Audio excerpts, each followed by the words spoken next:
Merhaba arkadaşlar, kanalıma hoş geldiniz öncelikle. Bu videomuzda parabolik sarı inceleyeceğiz ve buradan nasıl ticaret yapabiliriz, en iyi bir şekilde nasıl kullanabiliriz diye inceleyeceğiz. Hemen şöyle uyarımızı yapalım. Bunlar yatırım tavsiyesi değil, kendi çalışmalarımızdır. Şimdi hemen böyle grafimizi açıyoruz. Aygaz üzerinde değerlendireceğiz. Bakın şu bölgede işte sar dediğinizde zaten parabolik sarı olarak çıkar ve bunu açtığınızda şöyle fiyatın üzerinde ve altında böyle mavi. İstediğiniz zaman bunu değiştirebilirsiniz rengini. İsterseniz kırmızıya çevirebilirsiniz veya sarıya da çevirebilirsiniz. Benim tercihim mavi olacak. Bu şekilde devam edeceğiz. Şimdi şöyle dikkatli baktığınızda fiyatın altında ve üstünde böyle nokta nokta işaretler oluyor. Bu parabolik sar indikatörü ne demek istiyor? Şimdi eğer fiyatın altındaysa, yani şuradaki mumlar fiyat parabolik sarın üzerinde hareket ediyorsa bu bir yükseliş işaretidir ve yükseliş eğiliminde devam edeceğini gösteriyor. Eğer altına geçerse bu sefer düşüş eğiliminde olduğunu ve yönün artık fiyatın daha fazla düşeceğini söylüyor. Kısacası budur. Ama tabii kullanırken birçok al-sat sinyali geliyor. Mesela şu bölgede al-sat, al-sat, al-sat, al-sat. Yani birçok sinyal verdiği anda, bakın şu bölgede birçok sinyal verdiği anda demek ki siz zarar edeceksiniz. Ama şu bölgede sürekli bakın alda. Sadece küçük böyle satlar var. İşte buraları nasıl değerlendireceğiz? Şimdi de yani ince ayrıntılarına, önemli değerli ayrıntılara geçelim. Şimdi şunu bilmeniz lazım. Büyük balık küçük balığı yutar. Bunu kesinlikle unutmayın. O yüzden büyük sinyalde küçük sinyali yutacak. Burada incelememiz gereken, yani parabolik sarla işlem yapacaksak öncelikle büyük, yani aylık bazda incelememiz lazım. Önce böyle aylık olarak mumların nerede hareket ettiğini görmemiz lazım. Grafimizi aylık olarak açacağız. Aylık olarak açtığımızda bakın şu bölgeden hemen buraya bir işaret bırakacağım. Bakın şu bölge, şu mum ile birlikte biz parabolik sarın aylıkta al verdiğini ve fiyatın bakın sarın üzerinde hareket ettiğini görüyoruz. Ve bu hareket bize ne yapıyor? Çok daha yukarıda taşıyor. Buradaki hareket sadece bir al sinyaliyle birlikte bakın %700 ortalama bir kar getirisi, hatta 760'lık ortalama bir kar getirisi sağlıyor. Demek ki biz parabolik sarıda en iyi sinyal nerede alabiliriz? Aylık bazda alabiliriz. Küçük zaman dilimlerinde kullanmak daha sıkıntılı parabolik sarı. Çünkü tek başına küçük zaman diliminde sinyal üretemiyor. Ürettiği sinyallerde çabucak değişime uğrayabiliyor. O yüzden zarar edebilirsiniz. Önce buraya bakacaksın. Yani aylıktan bakacaksın. Aylıkta şu bölgede bir al geldi. O zaman hemen haftalığa dönüyoruz. Bakın şu bölgedeyiz. Haftada açacağız. Şimdi kaldığımız bölgeden devam edelim. Bakın burada parabolik sarı gördüğünüz, bakın şu ayda al vermişti. Bu ayda al verdi. Biz aylık al gördüğümüzde biz uygun giriş yerleri aramamız gerekiyor ve buradaki al işareti, bakın burada al sinyaliyle birlikte şu bölgeden aldığımızı tahmin edelim. Ve burada bir yükseliş yakaladık. %42'lik bir yükseliş ve şurada bozulduğunu görüyoruz. O zaman burada neye dikkat edeceğiz? Tekrar aşağı bir düşüş geliyor ama bu düşüş kısa süreli bir düşüş olacak. Yani bu bir alım fırsatı olacak. Çünkü aylık zaman diliminde hala alda olduğumuzdan dolayı bu bizim için bir geri çekilme, alış fırsatı olacak. Hemen buraya bir trend line çizebilirsiniz ve şu bölge kırıldığında tekrar ala geçebilirsiniz. Çünkü hem parabolik sar haftalıkta al veriyor, hem aylıkta al, hem de bakın buradan aşağı düşüş bir ne oldu? Kırılım gerçekleşti ve buradaki düşüş eğilimi bitti. Artık yükselişe ve buradaki yükselişi takip ettiğinizde biraz burada yataya bağlıyor. Daha sonra yükseliş devam ediyor ve yine bu şekilde kar üretmeye devam ediyorsunuz ve ticaretiniz sizin için başarılı oluyor. Yine bakın şurada haftalıkta veya aylıkta fark etmez. Günlükte de parabolik sarın bazen fiyatın çok uzaklaştığını görüyorsunuz. Bu geri veya ileri, yani yükseliş veya düşüşün aradaki ne kadar fark yaratabileceğini, yani şöyle söyleyelim. Daha geniş açıdan bakarsak, eğer mumlar fiyata ne kadar uzaksa bu kadar düşüş eğilimi sahip demektir. Yani %13'lük mesela burada bir boşluk var. Burada %13'lük bir düşüş eğilimine sahip olabilir. Yani bir düzeltme hareketi diyelim. Şurada %10, 13 ortalama bir düzeltme hareketi gelir. Bu bir düzeltmedir. Parabolik SAR burada sat sinyali vermedikçe onun dönüşü tekrar bir yükseliş trendini başlatır anlamına geliyor. Yukarısı da böyle. Mesela şuradan aşağı burada bir kırılım geldi. Yani buradan yukarı bakın, burada bir dönüş görüyorsunuz. Burada bir sat sinyali var. Mum aşağı doğru düşüyor hızlı bir şekilde ve tekrar toparlıyor. Bunun toparlaması aslında bir satış fırsatı.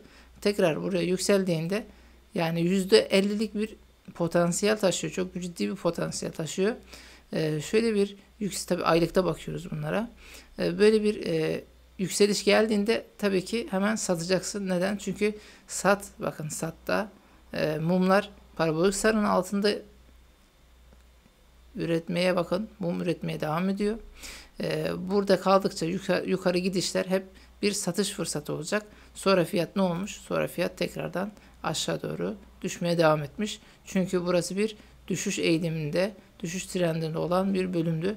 Buradaki yükselişler parabolik sara doğru yaklaştıkça satışlar gelir ve tüccarlar burada satışlarını yaparlar. Tekrar aşağıdan toplayabilirler. Çünkü düşüş eğilimi devam ediyor. Yükselişte de bu böyle. Yükselirken mesela burada yükseliyor. Şu düşüşler hep alım fırsatı. Bunları daha iyi yakalamak için aylıkta bakacaksın. Aylıkta çok güzel bir yükseliş eğilimi var. Tamam, o zaman haftada bakalım veya günlüğe bakalım diyeceksin. Ve buralarda av yapacaksın. Yani kısacası desteklerden alım kovalayacaksın. Geri dönüşler, düşüşler hep ciddi alım fırsatı olacak. Tıpkı bakın şu bölgedeki gibi. Bakın şurada bir al vermişti aylıkta. Hala çizgi bakın duruyor. Buradaki düşüşler, burası bir alım sinyali olacak. Bakın şöyle bir kırılım geldiğinde buradan bir al. Yine burada bir geri çekilme var. Hızlı bir geri çekilme. Tekrar nereye geliyor? Dikkat ederseniz şu bölgeye geliyor. Şu bölgeden nokta atışı bakın dönüyor. İşte bu dönüş bizim için bir fırsat ve bu fırsatı değerlendirenler şöyle %30'luk çok kısa bir sürede, kaç günde, bakın şurada hemen hemen bir hafta 2 haftada içerisinde %30'luk karını sağlamışlar. Çünkü aylıkta bakın burada bir al sinyali gelmişti ve bunlar hep bizim için geri dönüşler, bir alım fırsatı. Yükseldiğinde, belli bölgelere geldiğinde satışlarınızı gerçekleştirebilirsiniz. Geri dönüşlerde tekrar sattığınızı yerine koyabilirsiniz. Ta ne zamana kadar? Ta ki aylıkta ve haftalıkta önemli. Yani büyük zaman diliminde parabolik sar sat verene kadar. Parabolik sar bakın şöyle büyük zaman diliminde, bakın şurada da var. Sat verdiğinde artık orada kaçacaksın. Yani şu bölgede mesela, bir de şurayı inceleyelim. Bakın buraya da bir çizgi atacağım. Bakın şurada aylıkta bir sat gelmiş. Şimdi ben bunun rengini sarı yapacağım. Ve burası haftalık. Burada bir sat gelmiş. Biz burada işaretledik. Şimdi günlüğü açacağım. Bakın günlüğü açacağım. Buradan geri dönüşler hep bir satış fırsatı olacak. Çünkü artık büyük balık sat diyor. Yani büyük sinyal sat diyor. O zaman biz de her yükselişi satış fırsatı olarak değerlendireceğiz. Buraya geldi, satmadık. Tekrar yukarı çıktığında buradan bir satış fırsatı. Aşağıdan tekrar yerine koyabilirsiniz. Tekrar yükseldiğinde hemen küçük %3-5 küçük karlar edilebilir. Veya bu trendin bakın %10 kar edilmiş. Burada trendin bitmesini, yani düşüşün bitmesini, tekrar ala dönüş sinyalinin gelmesini bekleyebilirsiniz. Bakın böyle geliyor trend aşağı doğru ve burada kırılıyor. Bu bölgede artık bütün sattıklarınızı yerine koyup yukarı doğru bir harekete dahil olabilirsiniz. Bakın şöyle haftalıkta da zaten bu mum al sinyalinin geldiği mum zaten. Bakın parabolik sar ara geçiyor. Tekrar günlüğü açalım. Evet bakın aynı sinyal ve kırılım ve yukarı doğru gidiş. Ve buradaki sinyali takip ettiğinizde büyük sinyali, küçük sinyaller bizim için ne olacak? Hep bir al-sat ticaret fırsatı olacak. Büyük sinyal bizim için de yönümüzü gösteren bir ne olacak? Levha olacak. Gördüğünüz gibi %89'luk bir kar getirisi, ortalama işte %70-80'lik diyelim biz, bir kar getirisi sağlamış oldu. Bu kadar arkadaşlar parabolik sar. Günlükte mesela çok fazla al-sat, 4 saatlikte de çok fazla al-sat var. Eğer kafanız karışıyorsa burada hep al-sat yapmanıza gerek yok. büyük mesela aylıkta, haftalıkta nerede olduğunu takip edeceğiz. Nerede olduğunu aylıkta mesela haftalıkta aldı mı sattı mı. Daha sonra küçük zaman dilimlerinde buralarda ticaret yapmaya çalışacağız. Ve kırılımları, güzel destek bölgelerini belirleyip oralara ne yapacaksınız?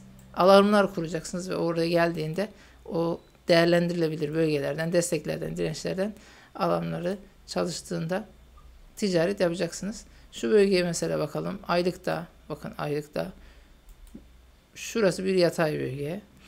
Ayrıca yatay bölgede çok iyi çalıştığını söyleyemeyiz. Yani negatif yönü parabolik sarın aylıkta da yani büyük zaman diliminde de küçük zaman diliminde de yataya bağladığında iyi sinyal üretememiş olması. O yüzden tek başına kullanılması doğru değil. Yani bir yardımcı bir indikatör daha kullanılması gerekiyor. 2-3 sinyalle birlikte daha sağlam güvenilir sinyaller üretebilirsiniz. Bakın burası bizim için bir direnç. Geçiliyor, tekrar altına düşüyor. Tekrar üstüne çıktığında bakın yine buradan herhalde bu pandemi düşüşü. Bu sefer şu bölgede bakın ciddi anlamda bir al üretmiş ve tekrar direnci desteğe çevirmiş. İşte burası bizim için mükemmel bir al fırsatı. Buradaki düşüşler, bakın şurada bir al geldi. İşte buradaki düşüşler aylıkta mükemmel bir al fırsatı olduğu için 4 saatlikte de gelseniz baksanız, günlükte de gelseniz baksanız, 1 saatlikte de gelip baksanız her destekten, her böyle geri çekilmeden faydalanabilir bir ticaret yapabilirsiniz. Yani şöyle bakın, yakın. Çünkü büyük balık boğada, büyük sinyal boğada olduğu için buralardan her düşüş bakın hızlı bir şekilde toparlıyor. %10. Şurada da yine bir düşüş var. Yukarı %10. Burada da bir düşüş var. Yukarı %30. Burada yine bir düşüş var.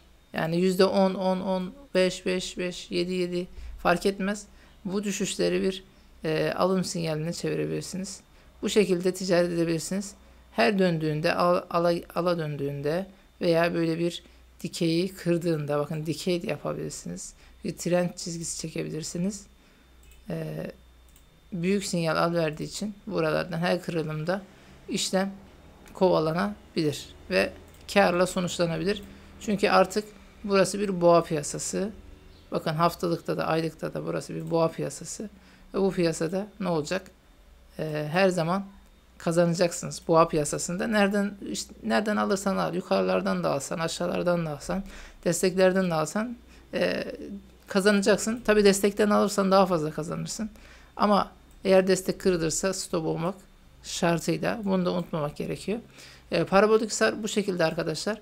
Küçük zaman dilimi, büyük zaman dilimi ve buradaki yakınlık uzaklık mesafesine dikkat edin. Yani buradaki uzaklık kırılıma işaret edebilir veya bir desteğe çekilme olabilir. Yaklaştığında eğer dönüyorsa bir dönüş emaresi gördüğünüzde o bir destek olarak çalışır. Ama kırılım geldiğinde, buradaki gibi bir kırılım geldiğinde o zaman bir dönüş sinyali olarak çalışır. Yükselirken de arkadaşlar, düşerken de bu şekilde, yukarı giderken de direnç olarak çalışır. Mesela şuradaki işte direnç olarak mesela artık çalışacak. Eğer bu kırılmazsa direnç olarak devam edecek. Bu kırıldığında artık direnç desteğe dönmüş oluyor. Bakın şurada da destek olarak çalışıyor. Şu çok net bir şekilde bakın destek olarak çalışıyor. Destek kırıldığında bakın sinyal yukarı geliyor. Parabolik sar yukarı geliyor. Artık destek kırıldı ve düşüş hızlı bir şekilde aşağı doğru bakın gelmiş oluyor. Bunlara da dikkat edeceksiniz. Bu şekilde kullanıyorum. Umarım sizler için faydalı bir video olur. Parabolik sarı aylık zaman diliminde, haftalık zaman diliminde, büyük zaman dilimlerinde kullanılan ve güzel karlar elde edilen bir sinyaldir. Benim için sağlıcakla kalmanızı dilerim.